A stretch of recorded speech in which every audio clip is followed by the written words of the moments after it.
my sort of athletic background is that I did a lot of like combat sports. I did never professionally, but Oh, I was really? like into some amateur kickboxing. Okay. There's a different type of pain that's involved in those types of really long endurance hikes. Really? Yeah. Are you saying that hiking a peak is more painful than getting kicked in the head? Oh yeah, definitely. Oh, What? 100%. Really? 100%. Really, dude? Oh, definitely. Yeah, yeah, yeah. Like you would rather have someone do like a crossface, like chokehold headlock on you than Oh, totally. hike 1,000 feet over like a mile? Yeah. I mean, this is personal preference, mind you, but like you can Dude, tap out of the how chokehold. hard did that kid hit you with that Maglite? This is the Outside Podcast with PaddyO. What terrifies you? I'm not talking about avalanches or scorpions in your sleeping bag or what to do with your hands when someone takes a picture of you. I'm talking about the stuff that truly keeps you up at night. You know, capital S, scary stuff. I ask because I recently discovered a new answer to that question. No one ever told me that in the aftermath of the atomic bombings of Hiroshima and Nagasaki, a group of very smart people created something called the Doomsday Clock, informed by a panel of experts who synthesize a variety of geopolitical factors. The clock represents how close we are to global annihilation, thanks to nuclear proliferation, AI run amok, or any number of human-made threats to our existence. The smart people set the clock once a year, and in 1947, the clock read 11:52 p.m. This year, they set it to 11:58:85. That's right. It's 85 seconds to midnight right now. Gulp. If you're wondering what any of this has to do with the outdoors, beyond the fact that global annihilation would make getting outside kinda difficult, let me introduce you to Ben Bradford. Ben is an award-winning journalist and the creator and host of the new podcast, Are We Doomed? In it, Ben explores the existential threats facing humanity, and not just the human-made stuff. There's an episode about the Yellowstone supervolcano, and one about the worst natural disaster known to all of humanity, the mosquito. Despite the weekly drumbeat of bad, Ben comes off as generally pretty positive that our chances are okay as a species.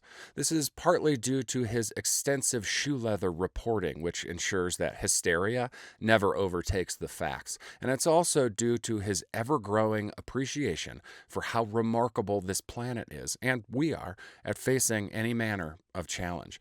Ben came to this realization in part thanks to the time he spent hiking and camping. Even more surprising, Ben came to hiking and camping really recently.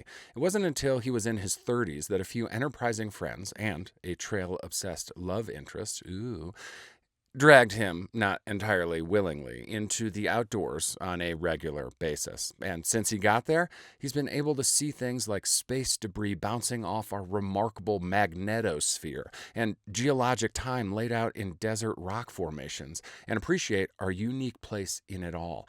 Where the cynical see insurmountable problems, Ben sees a history of brilliant solutions. And when his admittedly strange choice of subject matter starts to weigh on him, it's the long walks in the hills outside his home in Los Angeles that provide the perspective many of us tend to lose when looking at, say, I don't know, maybe a doomsday clock? There are no shortage of problems facing us on this blue and green space rock we call home, but talking to Ben, along with some fresh air-inducing long walks of my own, had me feeling something I didn't expect to feel when chatting about the big scary stuff out there. Hope. I bet you will too. And if not, maybe go take a hike? First things first, burnt toast. What's your last humbling and or hilarious moment outside? See, this is going to be the theme, is that I'm going to have a lot of these because I feel like I'm Sick. the worst outdoorsman. Like I love the outside and I'm really Yeah. bad at it, and I'm like somewhat new to it. Yeah, So yeah. I had this sort of consistent experience of throughout my relationship with my longtime girlfriend, where she's just like a monster. You know, she's like one of those people who has like no stopping on stamina. And Yeah. so I don't know if it's the most recent, but the moment that I realized that was like early in our relationship, and we were doing this hike, and I was like, man, I can hike. I'm in good shape. It's just Here in walking Los with Angeles. trees. Like, I'm good Exactly. at this. And we did this thing. We did a Sandstone Peak in Okay. the Santa Monica Mountains, which it has beautiful views and is itself just very rocky. This was during the pandemic. It was like cloth mask time. Yeah. And it was like the sort of thing where like we would put the cloth mask on when we were passing by people because Sure, we sure, didn't sure. know, we didn't know what the etiquette was and all that. Yeah. And at a certain point, I'd lost mine, and so I'm there and I'm just like gasping, right? And I'm thinking I'm on this sort of like date, and she goes, "Oh, I'll go check." And she runs down the mountain and then she runs back and is not out of breath.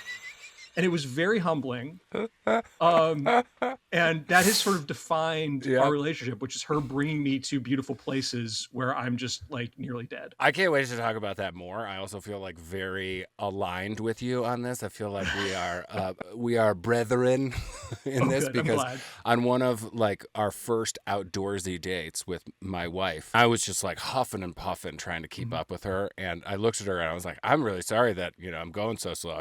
That's just how I am. And she looked at me and she went, "You're not going that slow." And then did one of these, the up and down, I was like, "Ew," made me feel about as tall as a thimble. And I was like, okay, so it's just gonna be like this from now on. Okay, cool. Yeah. It's good to be humbled. It's good to it's good to understand where you fall in the range of ability.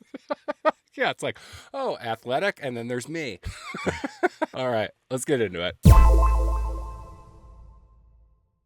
You are kind of an outdoorsy late bloomer. Yeah. You were in your 30s the first time that you went camping, and there are a few reasons for this. So I want to start there. Let's talk about your folks. Your dad was a Marine, and part of his training included a week-long extreme wilderness survival, let's call it ass kicking by old Uncle Sam, which made him never want to camp again. Is that correct? That's basically right. Yeah. The story goes, my father is from the North Woods of Wisconsin, grew up outdoors, grew up hunting, doing all those things. He joined the Marines during Vietnam. Okay. There was some part of the training that they had him do that was a wilderness survival thing where they dropped you off with, as I understand it, like a parka that had some pockets in it and some rope, and they taught you how to make snares and what have you, and had to get from point A to point B. Now, all this is filtered, of course, through the story of my father, through my father's stories, and so we always have to, to understand that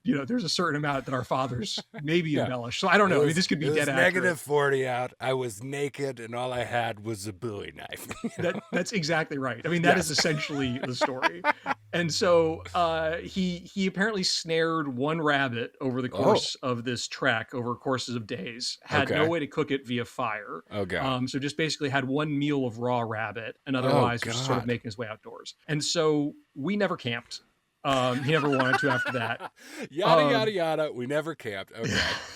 Yeah, basically. And and my mother is from San Francisco, and she likes being indoors, and her idea of camping is like a hotel. And so between the two of them, there was just no one to take me. Well, how did your folks' ideas about the outdoors shape your relationship to nature? Like, would you describe yourself as a indoor kid where the outdoors kind of partitioned off to the backyard and neighborhood parks? I was very outdoors as a child, but I was like on the lawn or in the park running around playing soccer. I did the thing where it was play soccer in the fall and basketball in the winter, and then baseball in the spring, and then sort of like fell off each of those at a time. Baseball first because I was bored. I'd be picking the grass out of the outfield, sitting down. Balls were coming at me. But I mean, I ran around a lot and played outside, and that was a key part of my childhood. We were certainly one of those families where it was like, go outside and play. Yeah, so it's safe to say then that like you played outside, but the outdoors or the wilderness was like a faraway place. Is there a thing that like people do that's like a very common activity for some people, and it's just like not on your radar at all? Some people golf. I don't golf. Right. And it's just not an activity that I do, but people have weekends where they golf. Yes. And I think that's sort of how hiking was for me, and certainly how camping was for me. I have never heard someone describe the outdoors as akin to golf. I love this. But I get what Yeah, you're saying. that's how it was. Yeah, I get what you're saying. And I was deeply in cities. I mean, I was in Washington, D.C. is where I grew up until I was 12. And then we were in the suburbs of the San Francisco Bay Area, which, is just like very dense and is beautiful. And then, of course, in California, there's just so much within reach of you, which is one of the things that I've sort of discovered more recently. But the Bay Area, like the Bay Area, though, has like some really like famous like fishing places. Did you fish at all? Did you spend time in the water? We fished very, very occasionally. So we would do trips to Eagle River, Wisconsin, which is the Northwoods of Wisconsin. Like once a year, this kid from Washington, D.C. is bundled up, taken on a 24-hour car ride to the Northwoods of Wisconsin, plopped outside, been like, here's a boat, here's a rod, and go fish. And actually, you know what? I actually really liked it. Particularly because I have a brother who's a year older than me. And I remember going on this trip, and we were just fishing off the dock, actually, outside of my grandfather's house. And I caught like 16 fish. Yeah, totally. And my brother, the good part was my brother, a year older than me, which is very significant when you're like 6 and he's 7. Oh, yeah. He caught nothing. I would bring this up at every Thanksgiving ever. Could you pass the stuffing? Also, do you remember that time that I totally kicked your ass in the fishing contest, the unofficial fishing contest when we were 6? It still comes up. It does. It comes up. Yes. Gotta love it. Oh, yeah, for sure. So I guess this is what I'm digging at. Like the outdoors or the wild, the wilderness was something that you had to like get to. It wasn't a part of the everyday, right? Yes. Although you have said that you had this very unique situation happen on a 8th grade class trip to Yosemite. Yeah. Like you returned from this like battered and bloody. Could you tell this story? Paddy, I'm like, this is gonna just be a trek through humiliation for me on this on this episode. This entire episode is one giant burnt toast. It is. So yeah, I went to Yosemite on a class trip, and it was spectacular, and it was beautiful. And I kind of vaguely remember that because mostly what I remember is we were divided into 4s. And staying in these little cabins. This just screams 8th grade. One of my friends tries to hit me with a pillow while it's dark. He's also holding his flashlight, which is a Maglite. Oh, God, dude. And it just exploded my nose. Buddy. Oh, Ben. And it gets sadder. It gets worse. So it's at night. We're not supposed to be awake, much less, beating each other with flashlights. With flashlights, yeah. And so my nose is exploded, and I get blood all over my sleeping bag. I remember they told us where like the medical tent was, but I couldn't remember, and it was in one of those little campground you were areas. concussed. That's why you couldn't remember. Yeah, exactly. So I didn't do anything. So I just slept there. And then honestly, the shocking part, the only part of this that like really enrages me, because that's just sort of like things happen to children. You just do dumb thing. You're an 8th grader and like dumb things happen. And I had to sleep that night, but no one said anything. So there's 2 days left on that trip and no one commented on it. None of the teachers your nose was like sideways and there's blood all over you and your shirt and your bed and your sleeping bag and everything's just like, no one says anything. Yeah, I got off the bus back from Yosemite, and the first thing my mother says to me is, "What happened to your face?"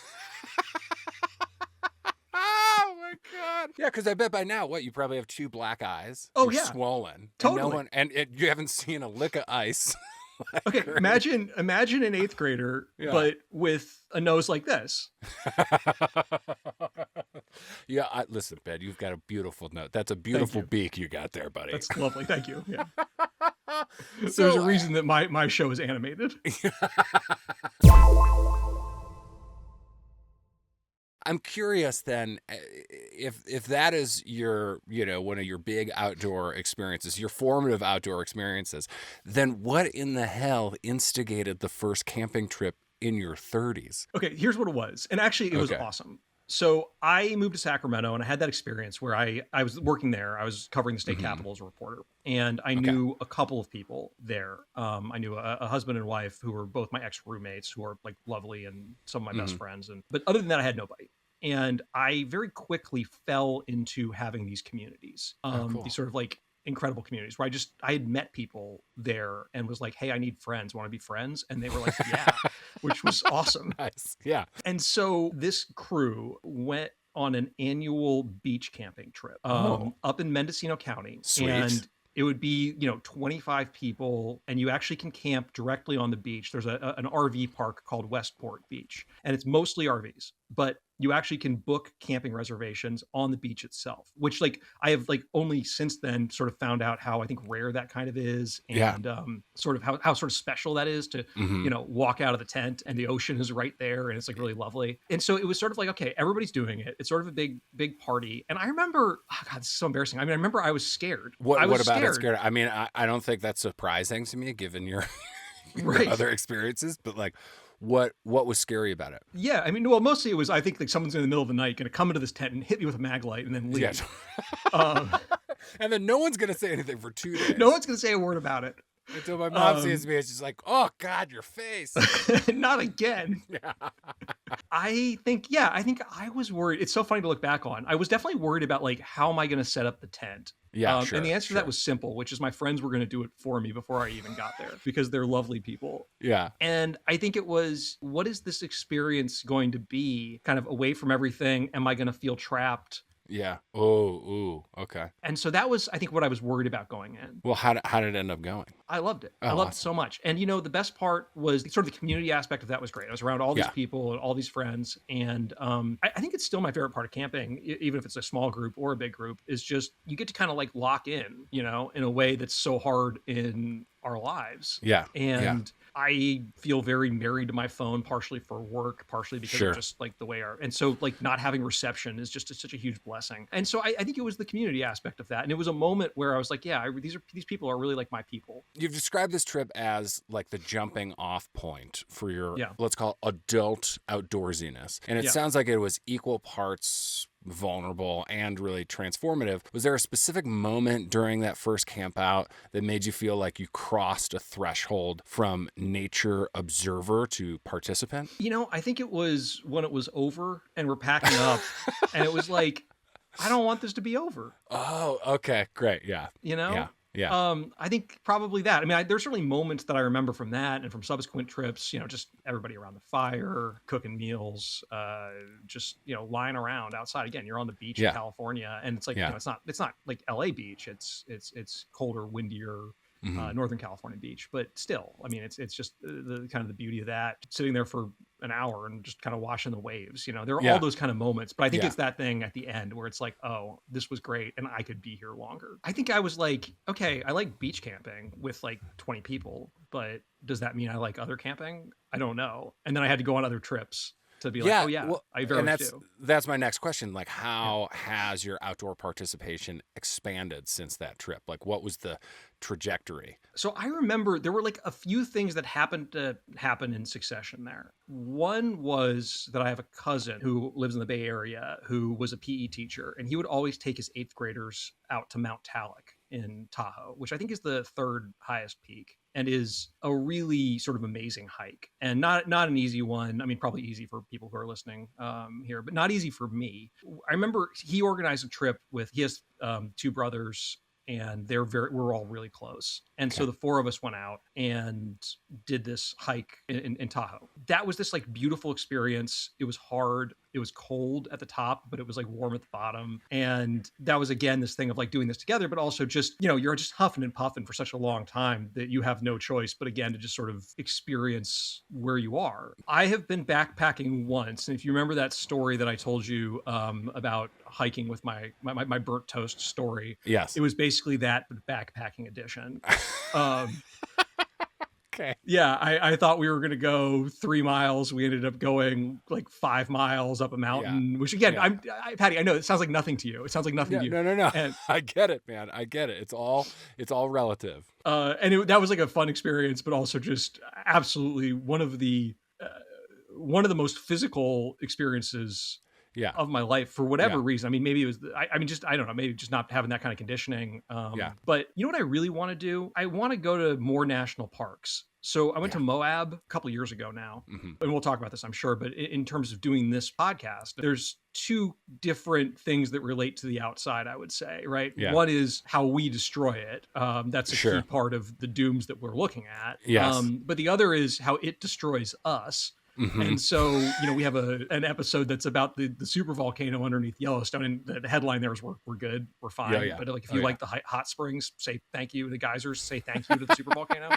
But like, now I really want to go, and I've never been to Yellowstone, and I have heard how beautiful it is, and I want to go to Glacier. I can like think back to national parks that I've been to. I've been to Bandelier, and I just want to explore more of those. So I more than maybe the big backpacking trip, because if my girlfriend takes me, which would inevitably happen, I might die. I want to see these places. I want to see more of these places.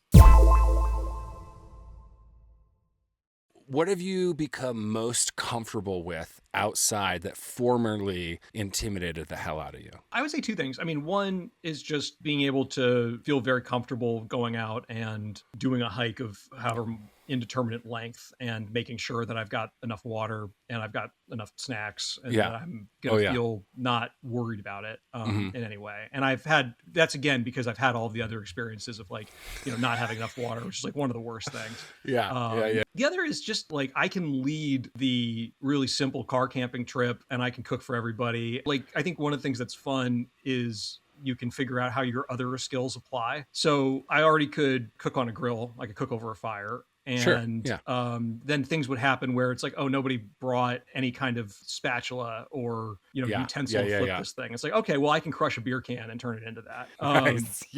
Yes. So I've certainly like had those experiences, and it's like, I can put the tent up and I can help other people now. And I found myself doing that. And I'm trying to remember who it was. I definitely was camping with somebody who'd never gone before. And it was a very fun role reversal where it's just like, oh yeah, let me assuage your fears here. I left being a reporter at the show Marketplace, and I left to go off on my own, and I love it. Like I love it. Like I love working for myself, but I have not figured out that work-life balance, that planning to be able to take the trips that I want to take. And every time I go, I just value it so much, So it was, again, like my girlfriend planned the trip to Moab, and it was awesome. And it was, we went to this another spot that's out there called Dead Horse Point, which is a state park, And it just, I mean, it's one of the most incredible views that I have ever seen. You feel like you're on another planet, and I'm grateful every time I have one of those experiences. And I have not figured out a way for myself to ensure that I give myself the space to have those experiences. Well, it's a good thing you're seeing the lady that you're seeing, my man. No question. No question. It's like, oh, thank you. You're going to plan this. This is awesome. You're also going to kick my ass. Okay, cool. It's a good trade-off. There's trade-offs, What about your non-camping family and friends? They think you're like a weirdo for going down this path? Oh, for sure. Yeah, 100%.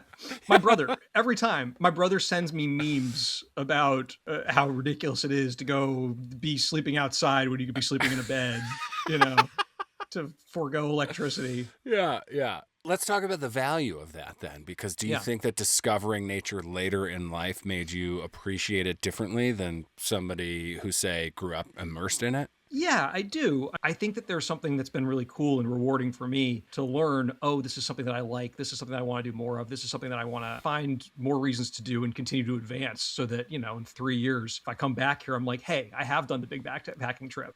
Hey, I have gone to these national parks. Like, I wish I'd done it earlier, but it's been cool. Well, I think adult beginnerism can often feel, more transformative because you're actively reshaping your worldview in real time. Yeah, that's true. But you're also very aware of it, right? As a kid, it's sometimes like, oh, these things are happening to me. And as an adult, I think it's a little bit like, oh, I've got to be intentional about this. I'm deciding to do it. So I'm wondering how entering like outdoor spaces as an adult maybe change your perspective on what the outdoors is and what it can actually do for us. Yeah, that's a really interesting question. The first thing that came to mind is maybe not exclusive to the outdoors, but I think that there's like real value in being bad at things. Oh my God, yes. Not to excuse all of the embarrassing confessions I'm making here, but I do think that has been actually something that's really valuable. It's just, I think it's good for your brain. It's good for your soul. It feels cool to learn and get better. And that's very much been a part of my outdoors experience. One of the things I find fascinating about your story is that it challenges the stereotype that the outdoors or outdoor culture belongs only to people who were raised within it. So what do you think you would tell adults who feel like they maybe miss the window to build a relationship with the outdoors? Yeah, I mean, I think that's not that's not a real thing. I think people can feel that way for sure. I think that's Yes. very valid. People feel Yeah. that way, but I think it's not. It's in their head, and Yeah. I think that the sort of baby steps that I got to do were probably the right baby steps, which is that the world's easiest camping trip with people that you love who are there and support you. And, that's such a great way in. A thing I've also learned is just how there are things for people of all levels. So I have friends who only do car camping, and that's still, they get to be outside. They get to be away from the phone. They get to see things they wouldn't see. Oh yeah. Car camping is the best. Yeah. So I think that is definitely true. And even like, hiking, right? I mean, you can find hikes. I mean, there's a reason that if you like pop onto All Trails, they have the different levels of things. Yeah. And I don't know if they're always properly rated, but but that's Ben's got beef with All Trails. Nice. let's start it. Totally. But yeah, I was at this one job in LA, at this reporting job, and I was so stressed out. It was like not going well. I was having a really hard time.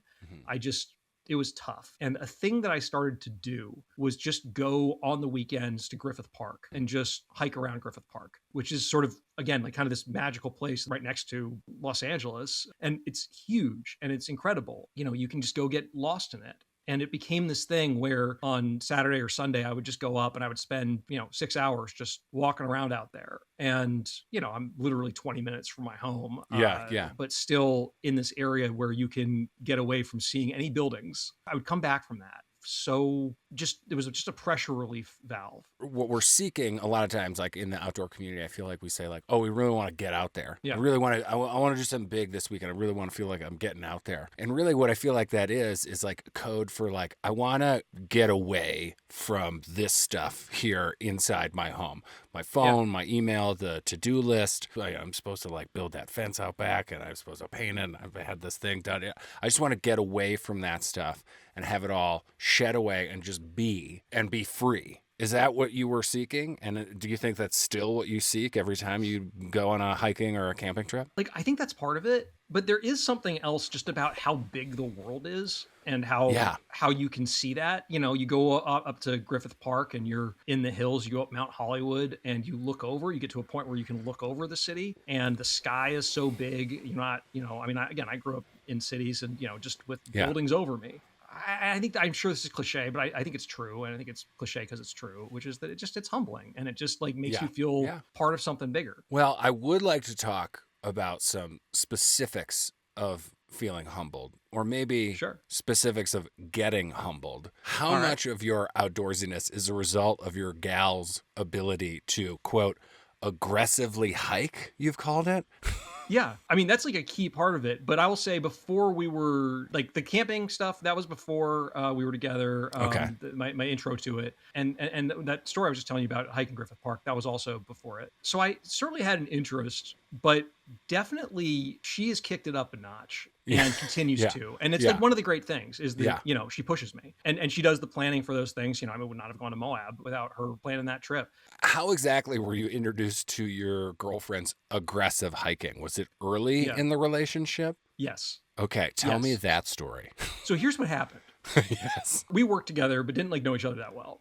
And then we happened to live in the same area of Los Angeles, and a mutual friend who we also worked with, like, started inviting us out to trivia, and we became friends. And then the pandemic hit, and like we just needed to be outdoors, right? And she loved being outdoors, and obviously still does. And at some point, we're like, oh yeah, like we should go on a hike. And two different things were clearly going through both of our heads. Like, well, on my side, I'm like a hike, like I do in Griffith Park, where I go a couple miles up to Mount Hollywood, and I feel really accomplished. Stroll, right? A constitutional.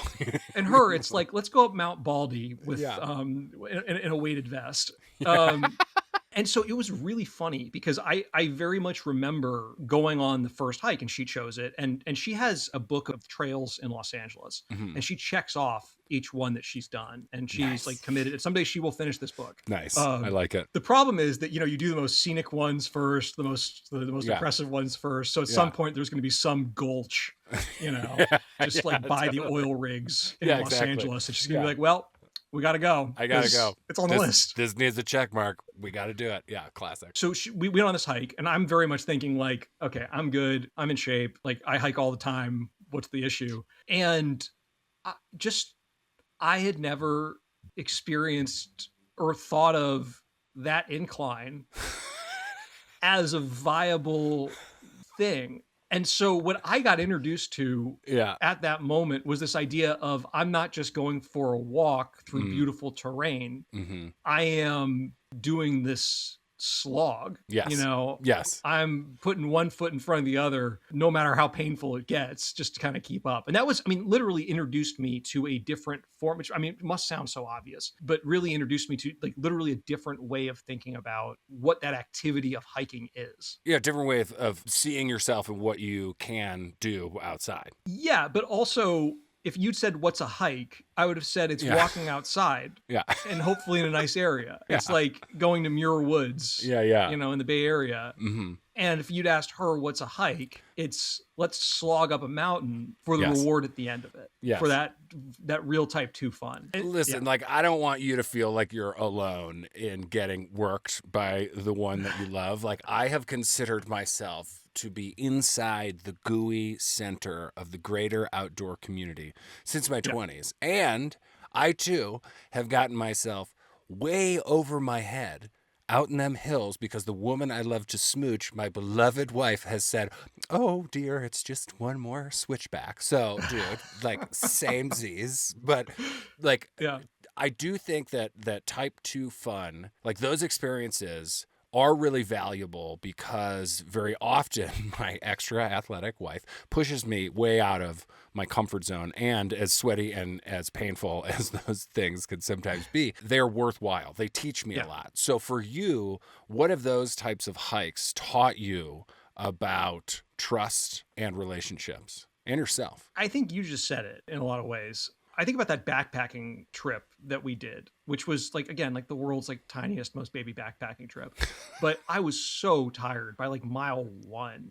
I was just, my legs were burning. And I remember this moment where it's like, I'm just going to put one foot in front of the other. I'm just focusing on the next step. I'm just focusing on the next step. And then we got there and I felt very accomplished that I did that. And I should say, so my sort of athletic background is that I did a lot of like combat sports. I did never professionally, but I was like did some amateur kickboxing. Okay. There's a different type of pain that's involved in those types of like slogs and those types of, really long endurance hikes. Really? Are you saying that hiking a peak is more painful than getting kicked in the head? Oh yeah, definitly. What? Oh, 100%. Really? 100%. Really, dude? Oh, definitely. Yeah. Like you would rather have someone do like a crossface, like chokehold headlock on you than totally hike 1,000 feet over like a mile? Yeah. This is personal preference, mind you. But like you can tap out of the chokehold. How hard did that kid hit you with that Maglite? I think it rattled some stuff loose, dude.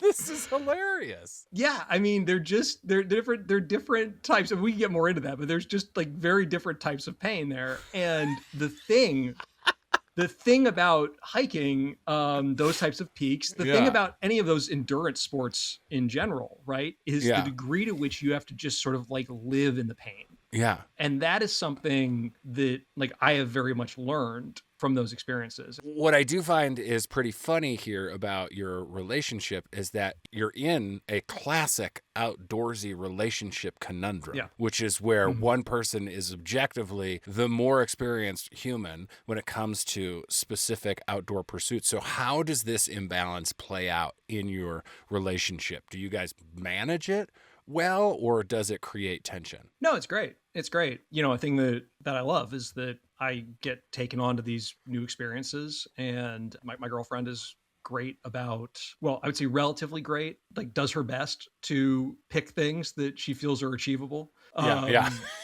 We were out at Chileo Pass in the San Gabriel Mountains. We were camping. And first of all, like that campsite that we were at, it was so hot. And it was weirdly hot. There was some weather thing that I don't understand where you could walk down a little bit from where we were on the campground, and you would feel it get cooler. There's this point where you just walk a few feet and it was like, oh, it's way cooler here. So we were already in this like very hot campground.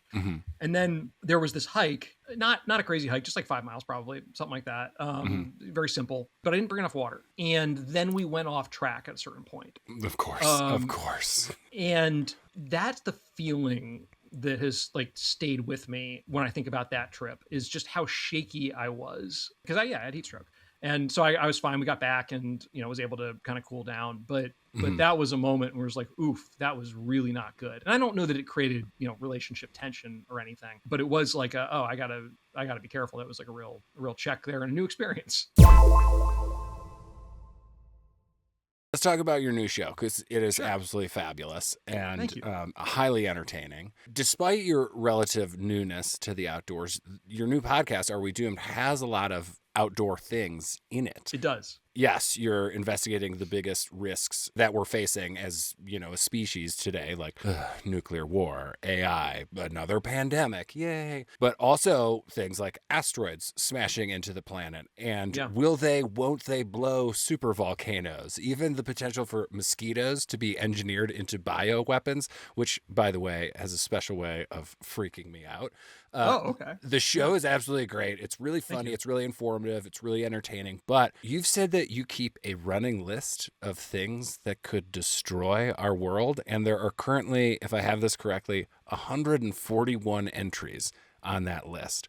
So I Yeah. have to ask, because that seems incredibly terrifying, which one is the scariest? And is working on the show bad? Okay, so let's go reverse order there, if you don't Okay. mind. The working on the show has actually been sort of lovely because there's something about confronting your fears. I think I'm sort of naturally a pessimist too. Okay. The name of our show is Are We Doomed? And if you asked me that just out of the blue a year and a half ago before I started doing this, Yeah. I would have said probably. And I think that one of the things that's been sort of fun and interesting is looking at the really big practical threats immediately in front of us, things like nuclear war or climate change Mhm. or AI or pandemics. Those are sort of the big four that, to answer your question, that are typically on the lists of institutions that sort of track threats. If you've heard of the Doomsday Clock, for instance, those are the sort of the things that the Yeah. Bulletin of Atomic Scientists that run the Doomsday Clock are focused on. And they can feel really unsolvable. They can feel really grim. And one of the things that's been really kind of lovely and unexpected about working on this show is finding more hope about what we can do about those things, Mhm. about how we might solve those things, or putting into perspective other times, even in relatively recent times, and say like the 20th century, for instance, where humans have projected or thought, or it really looks like we were hurtling towards some doom and we managed to avert course. And like, why Mhm. was that? Like, what changed it? So I would say I don't start necessarily with a ton of anxiety, which is helpful for this show. Uh, but also working on it has, if anything, been a little bit of the opposite for me. That it's actually been sort of a fun way to look at that. And then the big threats are those really practical, immediate ones, which also are ones that we've created. Because there's sort of Yeah. like two types of things, right? Mhm. There's the ones that we've created that are really acute problems. And then you've got sort of your environmental ones, your outside ones, Yeah. your asteroids, your supervolcanoes, which are real and are huge. And when we look at like what has historically caused the most destruction in the history of the Earth, typically it's related to that. It's some natural event, right? Mhm.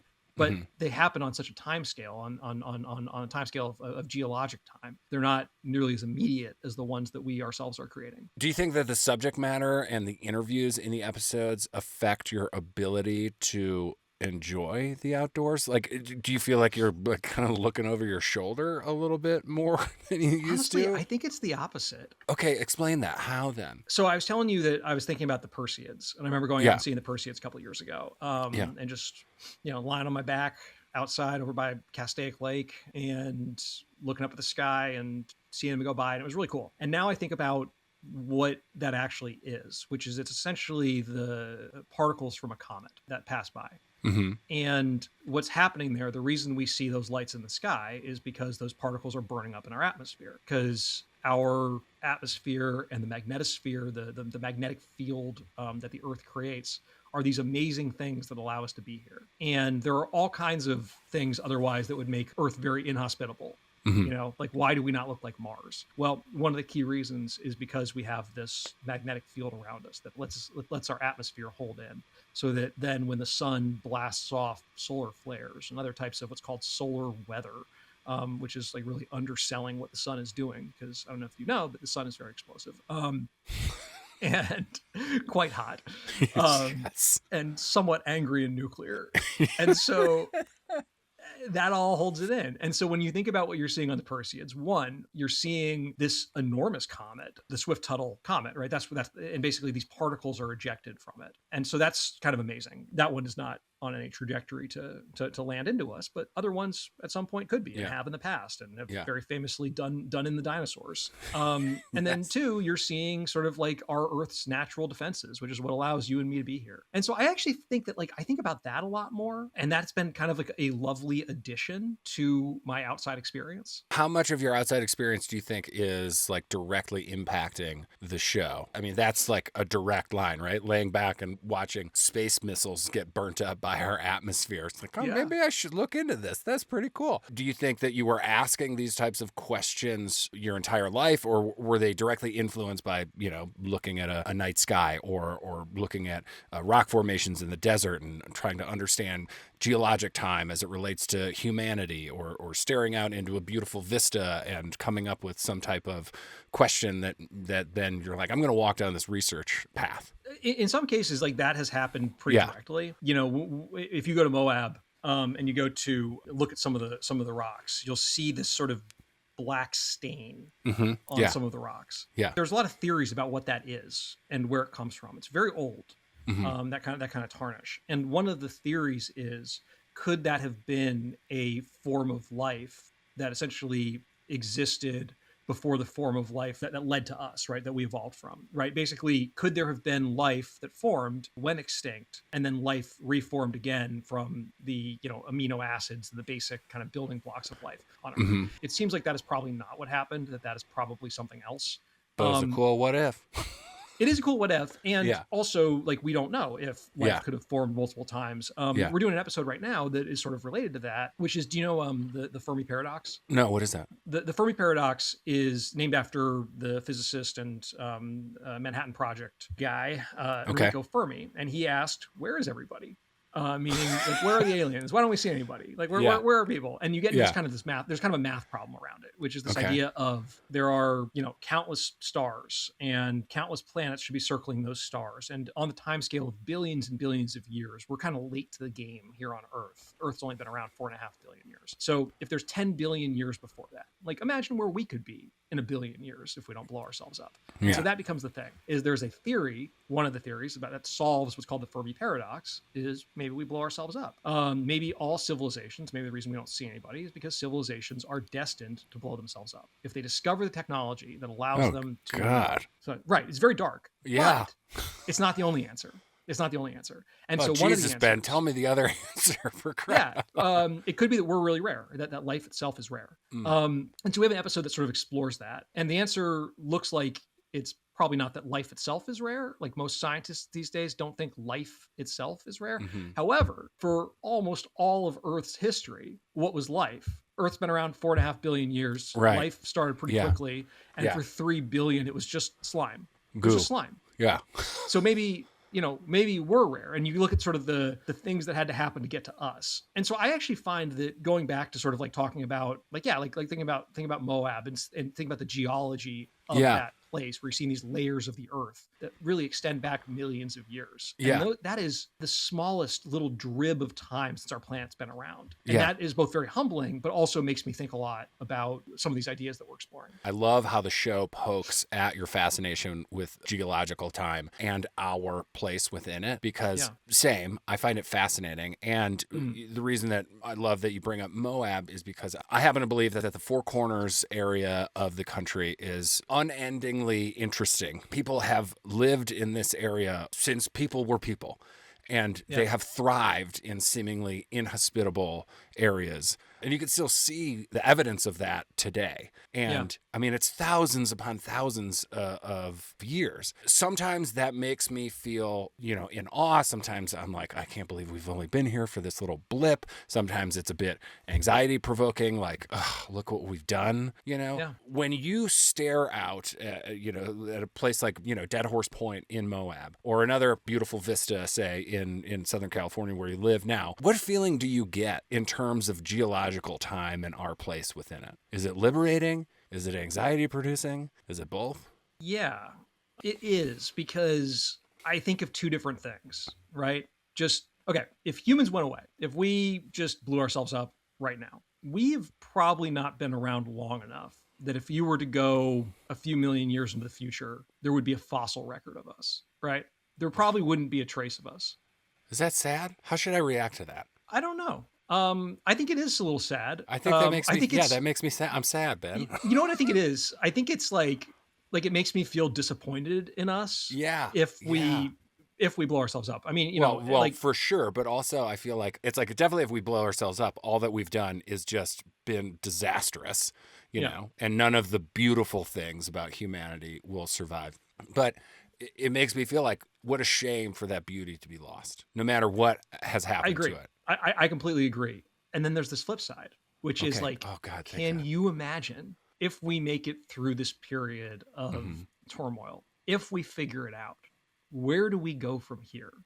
150 years ago, there wasn't electricity. I mean, Yeah. there wasn't, Yeah. I mean, 100 years ago, we were just starting to electrify most portions of the nation. And now we have such huge advancement for better and worse, Mhm. right? I mean, we Mhm. have, kind of incredible medical interventions. And there are so many people who now are connected to drinking water than there were even a decade or two ago. We've created a bunch of threats. If we make it through those, we can't even imagine, in the same way that somebody in like the 1500s wouldn't even be able to imagine what our life looks like now. Mm. And I think that's like actually really incredible and really Yeah. interesting. Okay. And I think this is like one of the things that gives me a lot of hope. We can't picture what the future looks like or how we solve our problems because we haven't solved them yet. We can picture how we surmounted the challenges of the past because we got through those one way or the other. We can picture how people lived in the past because we have records of it, or we have the memories of it or the histories of it. And we can't picture what the future is because we don't have it yet. And so when we think about kind of the grand scope of geologic time, it could be that we're just getting started. If it is rare, if kinds of species that can appreciate these things are rare, if we're unique, it feels to me like that adds this sort of like extra layer of responsibility Mhm. for us to continue on, and an extra layer of sort of excitement to see where we might be able to go. As you get deeper and deeper into the study of the most terrifying potential end of days scenarios that our planet Yeah. and species face, Mhm. what have you come to understand about the preciousness of life and how we spend our days? I would say mostly there's like a mood thing, which is one of the reasons I wanted to work on the show in the first place, is because I think I was feeling this sense of bleakness, this sort of sense of hopelessness. It is one that I think that, in the same way that going up and hiking in Griffith Park and just kind of getting away from things for a moment feels like it sort of realigns my perspective. Working on this show has also sort of, I think, helped emphasize the dangers at the same time as it's sort of like given me perspective on reasons we might have hope to make it out. Well, do you think it makes maybe getting your ass handed to you by your girlfriend on a hike, like, oh, like given like where we are in geological time, like this is not that big of a deal? I'm not sure that I've had that thought while just like gasping for air and watching her sort of like dance ahead of me.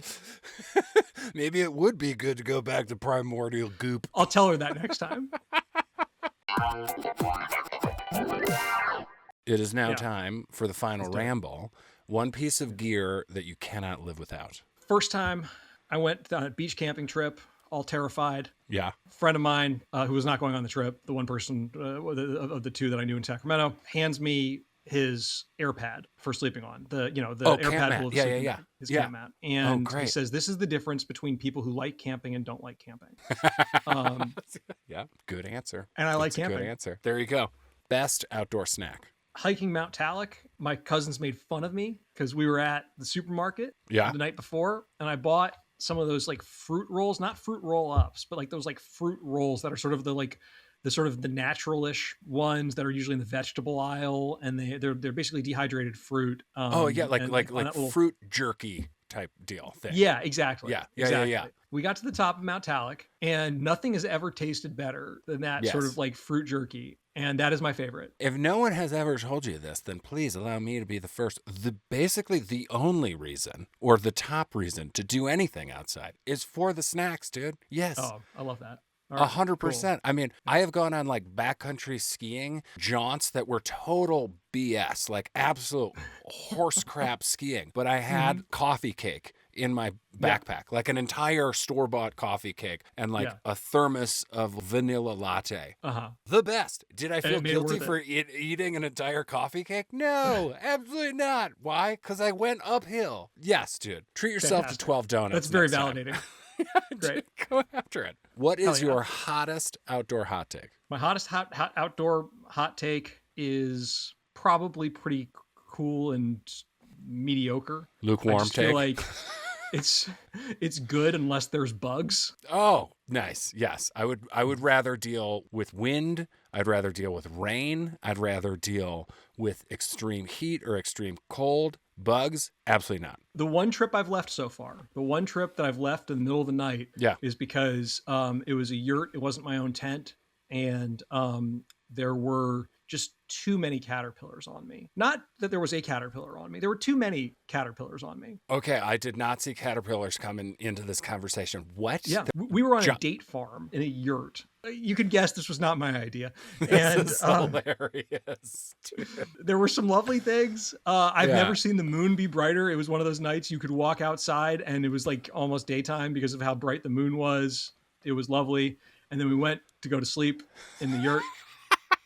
And I was like, there's something here. And I was like, that's like, I like brushed off. There was a caterpillar and I brushed it off. And then I just, it was this thing where like, I couldn't tell whether it's real or whether it's not. And I was like, I got to turn the light on. This is like after like an hour. I got to turn the light on. I open it up and there are just caterpillars. How many are we talking? Oh, I would say around me, like probably in like the 5 area. So not like dozens, but like that's enough for in an hour. And God knows how that was going to go. You're going to wake up and you're just going to be a caterpillar. Or like you burp and a butterfly comes out of your mouth. That's exactly right.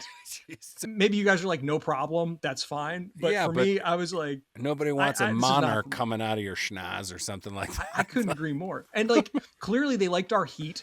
Yeah. And, they were coming in. They were coming into the bed. So it was only going to get worse. So would you say then you're more terrified of caterpillars? Are caterpillars more? The caterpillar apocalypse. Are you apocalypse. Doomed because of caterpillar apocalypse? It's the episode I can never do because I can't face it.